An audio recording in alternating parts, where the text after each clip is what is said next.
നേത്ര സംരക്ഷണത്തിന് നമ്മുടെ അഹല്യ ഫൗണ്ടേഷൻ ഐ ഹോസ്പിറ്റൽ, കേരളത്തിൽ എല്ലായിടത്തും. മേക്കടമ്പിൽ കാർ ഷോറൂമിന് നേരെ പെട്രോൾ ബോംബ് ആക്രമണത്തിൽ അക്രമിക്കായി അന്വേഷണം ഊർജിതമാക്കി പോലീസ്. വിരലടയാള വിദഗ്ധര് മൂവാറ്റുപുഴ പോലീസും സ്ഥലത്തെത്തി പരിശോധന നടത്തി. ദേശീയപാതയോരത്ത് മേക്കടമ്പ് MIN പള്ളിക്ക് സമീപമുള്ള കാർ ഷോറൂമിന് നേരെ പെട്രോൾ ബോംബ് ആക്രമണം നടത്തിയ കേസിൽ അന്വേഷണം ഊർജിതമാക്കി മൂവാറ്റുപുഴ പോലീസ്. ബുധനാഴ്ച പുലർച്ചെ മേക്കടമ്പ് ഓലിക്കൽ അജി ചാക്കോയുടെ ഉടമസ്ഥതയിലുള്ള മൈക്കാർ ഷോറൂമിന് നേരെയാണ് 2 തവണയായി ആക്രമണം നടന്നത്.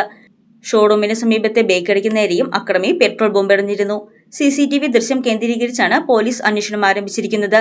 വിരലടയാള വിദഗ്ധരും സ്ഥലത്തെത്തി പരിശോധന നടത്തി. പ്രതിയെ പിടികൂടി ആക്രമണത്തിന്റെ കാരണം അറിയണമെന്ന് ഷോറൂം മാനേജർ സിൻഡോ പറഞ്ഞു. അത് എറിഞ്ഞപ്പം 3 കുപ്പിയായിരുന്നു എറിഞ്ഞത്. 3 കുപ്പിയിൽ 1 കുപ്പി കാറിനടിയിലേക്കാണ് പോയത്. ഇത്രയും കാറുകളോടൊപ്പം ആ കാറിനടിയിലേക്കാണ് അതെല്ലാം പോയത്. ബാക്കി 2 കുപ്പി പൊട്ടി അവിടെ ചെതറി കിടക്കുന്നു. അതിലെ പെട്രോൾ പുള്ളിയാണ് കത്തിച്ചത്. കടയുടെ ഗ്ലാസ് പുള്ളി ആദ്യം, അതായത് 3:30 വന്നു കഴിഞ്ഞപ്പോഴത്തേക്ക് ഇതുപോലെ പെട്രോൾ അകത്തേക്ക് എറിഞ്ഞതിന് ശേഷം ഇത് കത്തനില്ലാതെ വന്നു കഴിഞ്ഞപ്പോൾ പുള്ളി കടയുടെ ഫ്രണ്ടിൽ തുണി കൂട്ടിയിട്ടിട്ട് അവിടെ പെട്രോൾ ഒഴിച്ച് അവിടെ കത്തിച്ചു. കടയുടെ ഫ്രണ്ടിൽ സംഭവിച്ചു. അങ്ങനെയാണ് അവിടുത്തെ കടയുടെ ഗ്ലാസ്സിൽ ഫ്രണ്ട് പൊട്ടിയത്. അത് ഉള്ളിലേക്കും കത്തിക്കയറി. ഉള്ളിലത്തെ മാറ്റം കുറേ കത്തിപ്പോയിട്ടുണ്ട് കടയിൽ. ഞാൻ രാവിലെ ഇതുപോലെ 6 മണിയായപ്പോൾ എൻ്റെ വൈഫിനെ ഡ്രോപ്പ് ചെയ്യാൻ വന്നതാണ്. പുള്ളിക്കാരത്തി ഇവിടെ തൊട്ടടുത്ത് വർക്ക് ചെയ്യുന്നുണ്ട്. അപ്പോൾ ഡ്രോപ്പ് ചെയ്യാൻ വന്നതാണ്.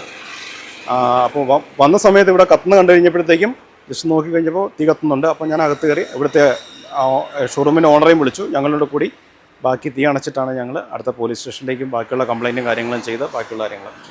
നാശനഷ്ടങ്ങൾ അങ്ങനെ വലിയ നഷ്ടങ്ങൾ ഉണ്ടായിട്ടില്ല. പക്ഷേ എങ്കിൽ കൂടുതലും അതിനേക്കാൾ ഉപരി എന്തിനാണ് ഇതിൻ്റെ ആവശ്യം എന്താണ്, ഇത് ചെയ്തതിൻ്റെ കാരണം എന്താണെന്നാണ് ഞങ്ങൾക്ക് അറിയേണ്ടത്. കാരണം നമുക്കിവിടെ വേറെ അങ്ങനെ നാട്ടുകാരായിട്ടോ അല്ലെങ്കിൽ വേറെ ആരുമായിട്ടോ അങ്ങനെ വേറെ ബുദ്ധിമുട്ടുകളും പ്രശ്നങ്ങളും ഒന്നും ആൾ ഇതുവരെയായിട്ട് ഉണ്ടായിട്ടില്ല. ഇതിൻ്റെ കാരണം എന്താണ്, എന്തുകൊണ്ടാണ് ഇങ്ങനെ ചെയ്തത്, നാളെ ഇതിൻ്റെ എന്തെങ്കിലും ആഫ്റ്റർ എഫക്റ്റ് ഉണ്ടാകുമോ, ഇതൊക്കെയാണ് ഞങ്ങൾക്ക് അറിയേണ്ടത്. മെയിനായിട്ട് ഞങ്ങളുടെ ഉദ്ദേശം അതാണ്. ഞങ്ങളതുകൊണ്ട് സ്റ്റേഷനിൽ കംപ്ലയിൻറ്റ് ചെയ്തിട്ടുണ്ട്. പോലീസുകാർ അവർ വന്നു, ഇന്നലെയും വന്നു. ഇന്നലെ വൈകുന്നേരം CI സാർ വന്നു. അതിനുശേഷം ഇപ്പോൾ രാവിലെ വന്നു. ഇപ്പോൾ ഫോറൻസിക്കാർ അവർ വന്ന് പറഞ്ഞിട്ടുണ്ട്. അപ്പോൾ ഇതെല്ലാം കറക്റ്റായിട്ട് അവർ ചെയ്യുന്നുണ്ട്. എത്രയും പെട്ടെന്ന് ഇതിൻ്റെ ആളെ പിടിക്കും, അല്ലെങ്കിൽ അതിൻ്റെ റീസൺ എന്താണെന്ന് കണ്ടെത്താൻ പറ്റുമെന്നാണ് ഞങ്ങളുടെ വിശ്വാസം. CCTV ദൃശ്യങ്ങൾ കേന്ദ്രീകരിച്ച് അക്രമി എത്തിയ കാർ കണ്ടെത്താനുള്ള ശ്രമത്തിലാണ് പോലീസ്. വൈരാഗ്യമാണോ അതോ മറ്റ് സാമൂഹിക വിരുദ്ധ ലക്ഷ്യങ്ങളാണോ ആക്രമണത്തിന് പിന്നിലെന്ന് പോലീസ് പരിശോധിച്ചു വരികയാണ്. News desk Muvattupuzha news. കഴിഞ്ഞ 34 വർഷങ്ങളായി മൂവാറ്റുപുഴ കച്ചേരിത്താഴത്ത് പ്രവർത്തിക്കുന്ന തോട്ടത്തിൽ ഫാഷൻ ജുവല്ലറി ഇപ്പോൾ ലൈറ്റ് വെയ്റ്റ് സ്വർണ്ണാഭരണങ്ങളുടെ മഹനീയ ശേഖരവുമായി ഈ ക്രിസ്തുമസിന് നിങ്ങളെ വരവേൽക്കുന്നു. 3000 രൂപയിൽ തുടങ്ങുന്ന ഡയമണ്ട് മൂക്കുത്തി മുതൽ 2 ലക്ഷം രൂപ വരെ വിലയുള്ള ഡയമണ്ട് ആഭരണങ്ങൾ, 925 ഇറ്റാലിയൻ സിൽവർ ആഭരണങ്ങളോടൊപ്പം 18 ക്യാരറ്റിന്റെ ആഭരണങ്ങളും തോട്ടത്തിൽ ഫാഷൻ ജുവല്ലറിയിൽ നിങ്ങൾക്ക് ലഭ്യമാണ്. തവണകളായി പണമടച്ച് സ്വർണ്ണാഭരണങ്ങൾ സ്വന്തമാക്കുവാനുമുള്ള അവസരവും ഒരുക്കിയിരിക്കുന്നു തോട്ടത്തിൽ ഫാഷൻ ജുവല്ലറിയിൽ. തോട്ടത്തിൽ ഫാഷൻ ജുവല്ലറി, തോട്ടത്തിൽ വാച്ച് കമ്പനിക്ക് എതിർവശം, കച്ചേരിത്താഴം, മൂവാറ്റുപുഴ.